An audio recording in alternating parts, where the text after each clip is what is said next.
you find yourself in this weird, wild, wacky world of ours, and welcome to the exciting installment of Darkness in Dublin. In this evening's scene, we'll find our coterie of illicit Canaanites, our pack of miscreants, as they wend their way through the city late at night in order to find themselves in front of the in front of the Pembroke Street Library, a rather old building built in Edwardian England that dominates the rather quaint little street upon which it stands. It is a whitewashed building with a large set of going towards a large blue door with a bright gold knocker upon it. It is open during the day in order for various different intellectuals and college students to make their way inside in order to research their topics of choice. It is interestingly famous for its large collection of Latin works and Latific studies that it was donated by Trinity College in the 1960s. It starts to rain as the taxi pulls up outside the Pembroke Street Library.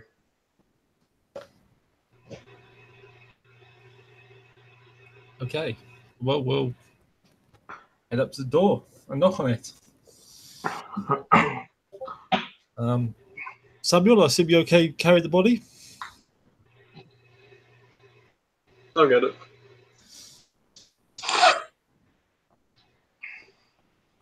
Sam will carry the body while keeping shadows up on it. So, the door opens inwards, at which point you will see a figure standing in the door. She looks to be a relatively short woman, and you'd say perhaps her mid to late 40s. She looks entirely unobtrusive with a pair of moon spectacles hiding watery small blue eyes. And she says, "Oh, I'm so sorry, but the library's closed, dears." Oh, no, not to worry. We're not here for the library. We're here to see the resident. Oh, I see. Well, won't you be coming inside out of the rain in that case? Thank you. You should drown a duck out here. She will open the door wider and kind of usher you all inside into a similarly colonnaded entrance room that appears to be made into a circular entrance room with large Greco-Roman style columns holding up the roof in a very Baroque Edwardian style. And she'll say, may I take your coats? Yes, thank you. She will busy herself taking all of your coats before she will hang them up. And she will say, please do step this way. Patrick takes a moment to straighten himself up and follows after her. Rose falls behind. Good. Sam will follow. You are led into a large sweeping room that's almost done in the style of a bottle. So in the sense that it opens in a narrow kind of service area where there's a desk, where there's a counter, cash registers and other kind of basic accoutrement, and then it opens much wider as you pass through the room proper into the library itself, which is split into two stories. The bottom floor of which has many different bookcases that dominate its interior, and then there's an upper section that dominates the upper floors. The little woman will very casually lead you to the bookshelves. You'll notice the fact immediately that you're not alone. There are a number of individuals standing in the room at various different intervals. Some of them are actually playing cards or some of them are playing cards. One of them is watching a television screen that's been hidden behind, in a nook behind a portrait. You'd assume, realistically, that this is the bishop's pack because, even bishops keep their own packs. Some of them will give you credence as you enter. You'll notice a Nosferatu give you a sup nod, kind of like, sup.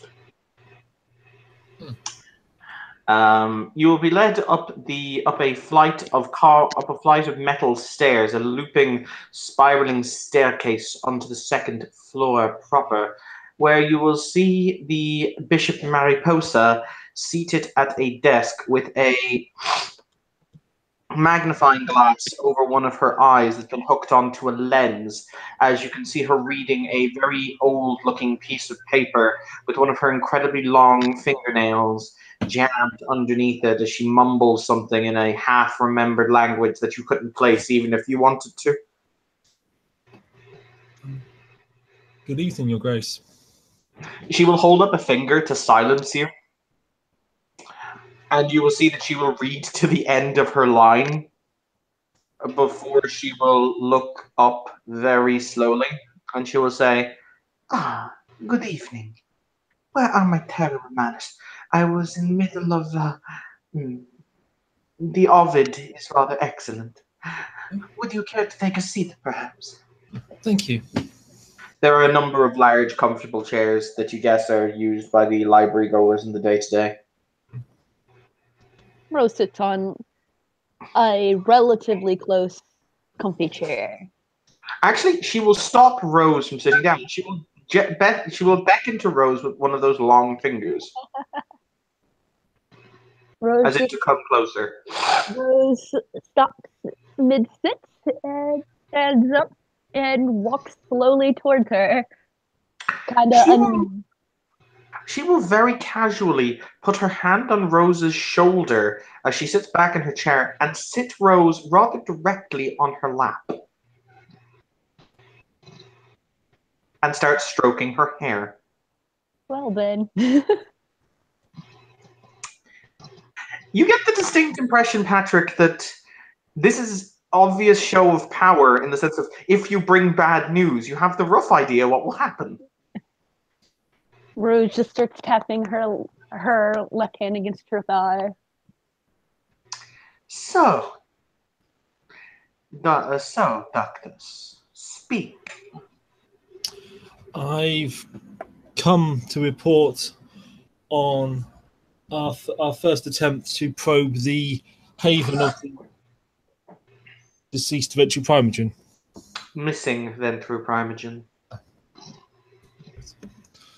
The Ventru Primogen was one of the two who is unaccounted for. Okay, it's not what I recall, but okay. My pack assaulted the haven. Unfortunately, the defenses proved too strong for us. We were able to secure this ghoul from the haven, which we hope would provide further intelligence. I see. Rose, her hand tightens on your neck. Rose lets out a nervous giggle. In addition to the ghouls, we encountered an unknown Cainite there. We believe a gangrel due to the disciplinary he displayed. And describe him to me. I describe his face as best I can remember it. Okay. He demonstrated his red eyes and his master of a large pack of hounds. Interesting. That is a piece we did not know was in the city or not. She will relax her grip. One of the former scourges, I'm led to understand, was called the Hound Master, or the Hound for short. He kept a large pack of hunting dogs. If he is in the city, it means that there are still assets here we did not know about previously. He was resident at that haven, along with his pack. Perhaps this school was one of his. Perhaps. She will very casually kind of stand up, and she will put Rose standing as well, but she will keep her hand on Rose's shoulder, making sure to keep her very, very bodily close. Lay him down on the table, if you please. Sam will nod and lay the corpse down on the table. Did you take any casualties in your assault? No, we were able to withdraw with no casualties. Some of our pack were injured, but they were healed given a few nights. How were they damaged? Well, we probed their defences. They had certain fire traps and such like deployed. Interesting. You may notice Rose's poor singed hair. Indeed. She will pet Rose's head. Pet. Rose is just like uncomfortable, concern. You will see the Kiasid lean over the body, and you'll see her whisper. And as she does so, you'll almost swear that black smoke leaves her lips as she whispers in some dialect, some kind of. It almost looks like she's hissing like a snake until she gets to the mouth of the poor unfortunate ghoul, which point she rips the mouth open with both of her hands and bites into it with her own lips, her own teeth, tearing out the tongue, which she then spits into her free hand, the one that is not currently grasping around Rose's kind of waist / center point. And she will then place the removed tongue into a bowl, and she will start to chant rhythmically in kind of a Kaino Sende Ana Kenriana Se manner until above you you will almost see a miasma of black energy form as you see and hear screams, the dark dilections of those who are on the other side. You hear tortured howls and moans. You hear the sound of racking of chains against the hard wooden floors until you realize the fact that the chains are being dragged not from some ephemeral world, no, but you can almost see them now, ghostly and transparent, upon the floor of the library itself. It's so cold now, your breath will rise ahead of you in mist, until you will see, dragged, kicking and screaming, his fists making no impact, though you would swear that they should, the ghostly form of this poor unfortunate soul.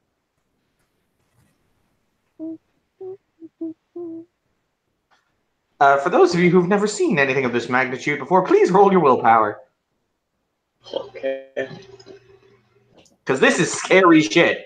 That sounds freaky. You said roll what? Willpower, difficulty 6, requiring 2 successes. I should probably pull up my sheet. I mean, Tiger, that does seem like a valid life choice. I mean, I could just bullshit something. But that would be called cheating, Tiger. What if it happens to be exactly the amount that I need to roll, though? Then you're not bullshitting, you're getting it correct. So what? Well, what's the difficulty? Difficulty 6, needing 2 successes. Oh, I didn't pass then. I only got 1. Okay. I got 4. Yep. 5 successes. Oh no, so 6. That is fine. Everyone, Rose, you are physically afraid. React accordingly. Rose tries to her best to try to pull herself away from the bishop, just to try to further herself away from just what's going on. You will notice the fact that she doesn't appear to be. She's not holding you tightly anymore in the sense that her concentration appears to be elsewhere. So you'll be able to slip through her grasp. Rose goes to kind of a corner of the room while just ticking and tapping her leg, just wide-eyed, clearly bothered. Very good. You will see the ghost as it is. You become aware, shackled to the tongue that was removed, until such time as the bishop reaches into her folds of her coat and removes a long knife. She will bring the knife crashing down, splintering into the table, cutting forth one of the finger digits of the hand, and you will see the chain affix itself to the bony finger within the chain. or with its chain, rather. Hmm. So, now then. She will casually throw the finger to Patrick, like, whoop. I'll catch it. The chain will move with the finger. You have 3 questions, Ductus. You might want to make them count. I'll glance around, let the others have some input.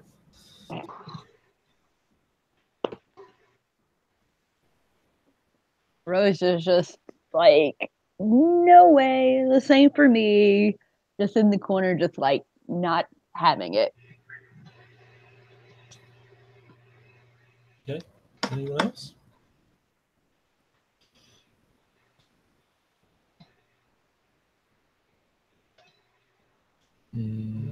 Okay, Patrick is taking a moment of thoughtful reflection.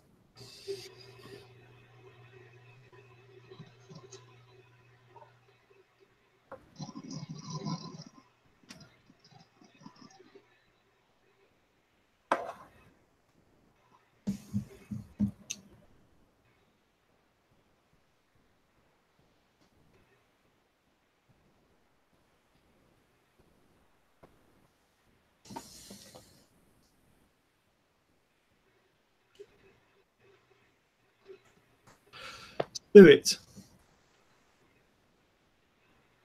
who is your dominator and what are their whereabouts?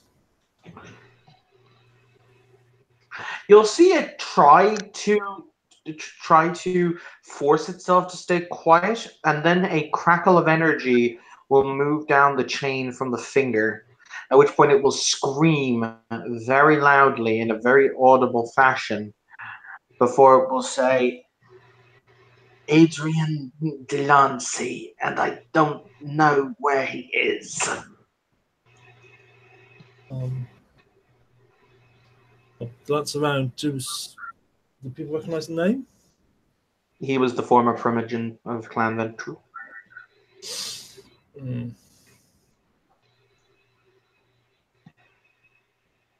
Okay, again, I'll give people a chance to have input.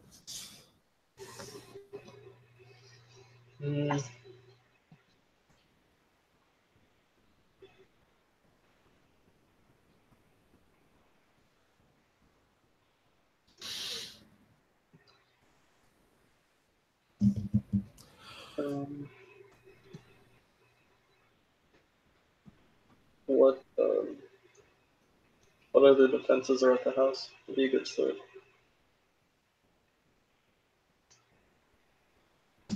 Or what's there that they're trying so hard to keep it safe? Those are good questions.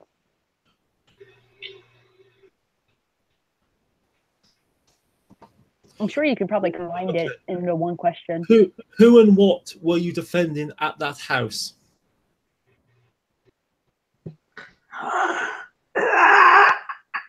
It actively is struggling not to answer. At which point, more pain will be inflicted on it, and it will say, "We were told to defend. We were told to defend certain items of importance.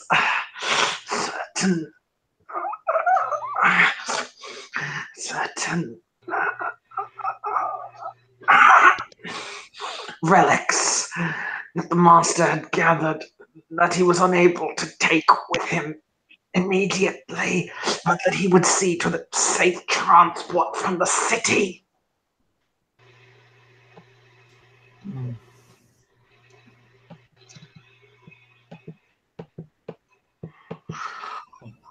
Again, I'll look around for a third more input. Rose just starts to get closer from moving from the corner. As much as she's a little freaked by this, she's also getting very intrigued as well.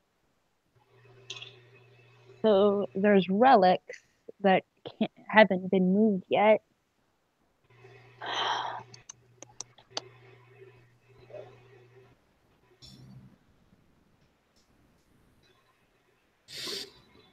Do you think you can ask it if there's a way that we could possibly bypass their trap? Like maybe an entrance that we ourselves didn't even come across. Realistically, for those of you who are gathered, it is very, very unlikely that they would keep any items of importance in the place now, knowing that it's been assaulted once. They will probably scrabble in an attempt to get them out of the city or move them. It's just common sense. Yeah.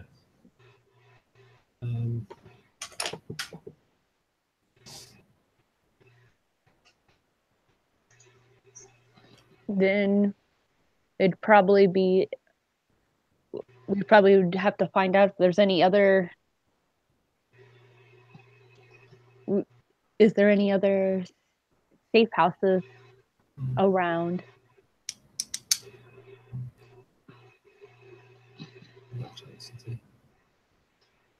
So I doubt he know. I doubt he know where they would be taken.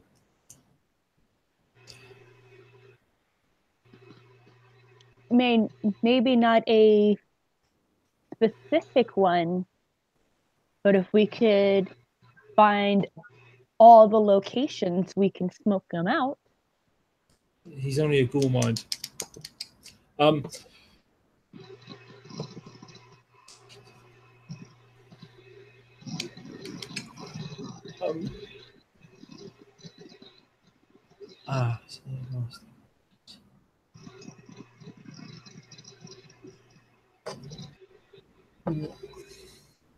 Yes. Okay.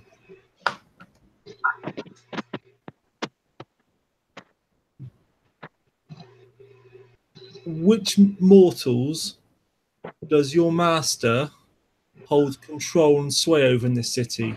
What are his influences in this city, and by what means does he hold them?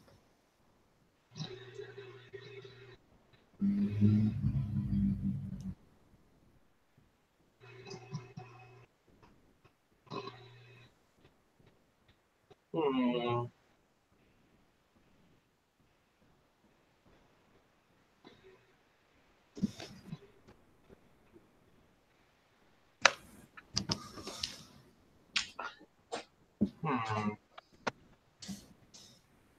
Well, that's what Venture Give do.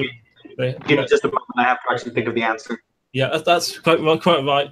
Yeah, that's what Venture do. They tend to hold lots of influence. That's how they control the city. We go after his influences. We take that from him. While the question's being asked, Sam is going to use one of his transportation influences and find out where these relics are going to, or if they're about to be moved.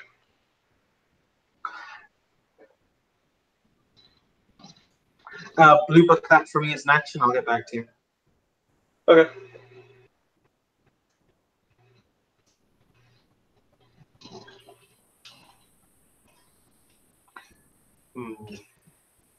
He has several. Mr. Puce, head of the Royal College of Surgeons, is his ghoul. Mr. Adlad, chairman of the Irish Arts Council, similar. He also patronizes several famous artistic sites and endeavors, including the Irish Museum of Modern Art.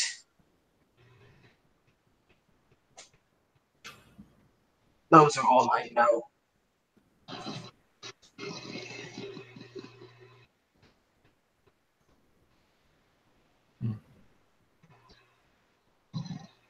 At this point, the finger in your hand will ignite into flame.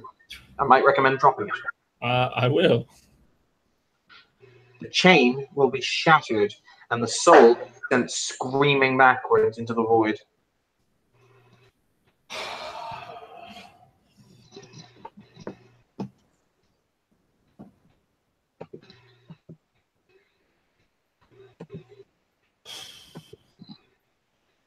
Patrick will take a long moment to compose himself.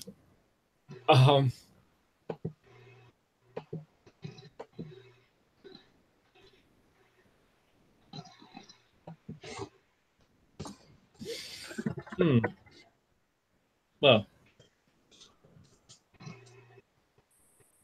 it seems then we have some useful insight. If we can deal with those mortals, we cripple his influence at least. Or perhaps find a way to take it for ourselves.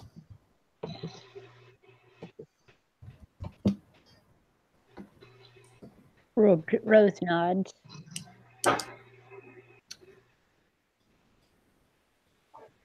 I've got my guys trying to keep track of any artifacts getting moved. So hopefully they'll get to me quick. Good work. Thank you for your help with the interrogation, Your Grace. She will shrug. Please get the body off my desk. Sam will pick up the body again. Sam's a muscle wizard! I mean, he's no, he's not the only one here with potence. But he's not going to make the Ductus carry it, so... The bishop will reassume her seat.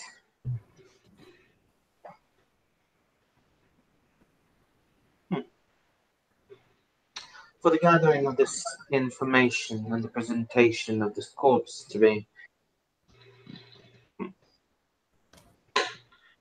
I grant you an indulgence. Thank you, Your Grace. Thank you. If that is all, you may leave me. I'll briefly glance at the others. Like, Rose smiles and just scurries next to Patrick.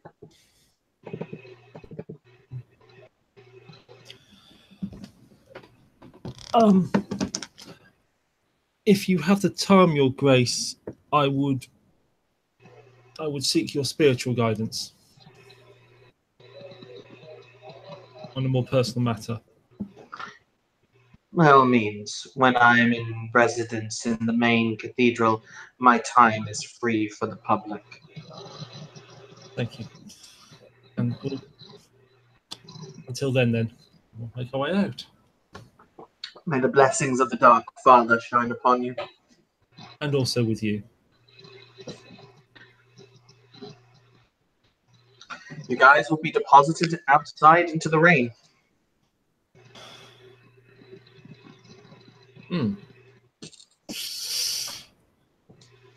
Well, what are we going to do with the body?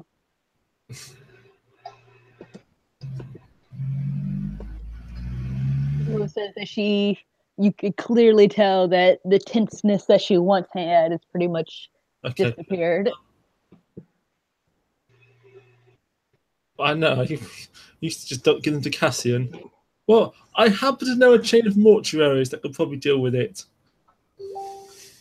All ones that are soon to be owned by the Giovanni. Yes. But I'm not right now.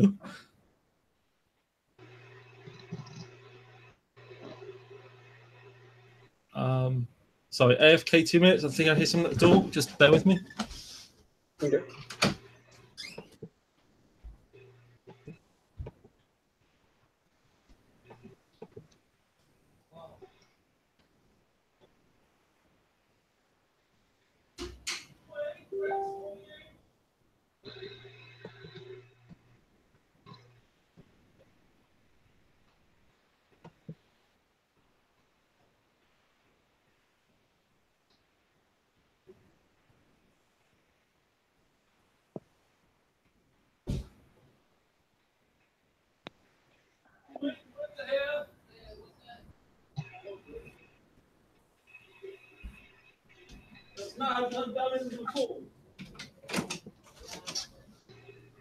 Sorry about that. No one else in the house has killed out to the door. Right. No one else in the house could what? Sorry about that. No one else in this house is capable of answering the door for some reason. Right. Anyway, sorry. Okay, can we just check the body? Has he got any papers on him? Wallet? Useful information? He's got a wallet on him, but it only has cash in it, no identifying cards, not even ATM cards or any form of driver's ID or anything. It's got about 100 euros in the wallet. Fine. Right. How much cash? Okay. Right. Where to now?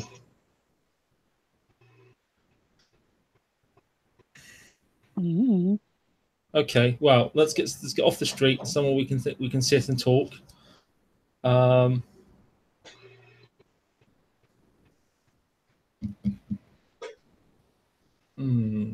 Okay, I assume we can go back to the main communal haven. What are we gonna do with the body? Well, I dare say there's countless bodies piled up at the haven for 400 children that don't know how to feed properly. So we could sling it on the pile if we're finished with it. That's fair. That would probably annoy the abbot, admittedly, but still. Oh, God damn it. No one ever thinks of me. Mm. On a side note, I love the fact that this abbot has become Scruffy, the janitor. Okay. So I know we had a bit of a talk before we saw the bishop, and we could talk more about strategy and tactics once we're all together. Okay, good job with your making those calls on your influence. Hopefully, some fruit will come from that. And hey, that was, well, as I said, that wasn't a failure. It wasn't the win we were looking for, but it wasn't a failure. Bishop did recognise that as such. And we've got some names. I think we should move on that fast because they may realise they'd be compromised. So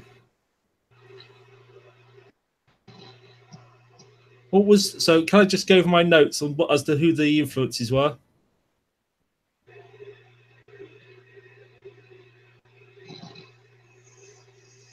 Yeah. Rose wrote them in your group chat. Oh, right, okay. Well, I wrote what I could remember as I was hearing it. In the group. Oh, okay. So I've not got that open. Mr. Agent. Okay. I was missing more than that. So was it Mr. Price from the Royal College of Surgeons? Puce, and yes. Royal College of Surgeons. So that presumably would be how he holds his medical influence or health influence in the city.